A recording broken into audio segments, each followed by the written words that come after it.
రాజమండ్రి సభలో చిరంజీవి చేసిన వ్యాఖ్యలపై తెలుగు మహిళా అధ్యక్షురాలు రోజా తీవ్రంగా స్పందించారు. కాంగ్రెస్ టీడీపీలు మ్యాచ్ ఫిక్సింగ్ కి పాల్పడుతున్నారన్న ఆరోపణలను తోసిపుచ్చిన పీఆర్పీనే కాంగ్రెస్ తో మ్యాచ్ ఫిక్సింగ్ చేసిందని ఆమె ఆరోపించారు. కాంగ్రెస్ కార్యకర్తలను తీసుకొచ్చి తన బలమని ప్రకటించుకోవడం చిరంజీవికే చెల్లిందని రోజా విమర్శించారు.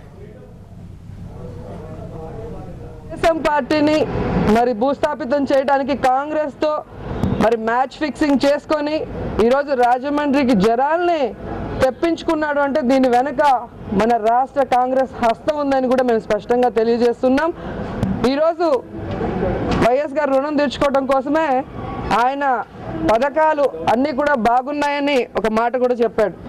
అంటే ఎవరు మ్యాచ్ ఫిక్సింగ్ చేసుకున్నారు, ఎవరు ప్రజాసేవ చేస్తున్నారు ప్రజలు కూడా గమనిస్తున్నారు. పాజిటివ్ పాలిటిక్స్ చేస్తారని చెప్పి 4 నెలల్లో మాట మీద నిలబడలేని మనిషి మరి 4 కాలాల పాటు ప్రజలకి మంచి చేస్తాడన్న నమ్మకం ప్రజలకు లేదు.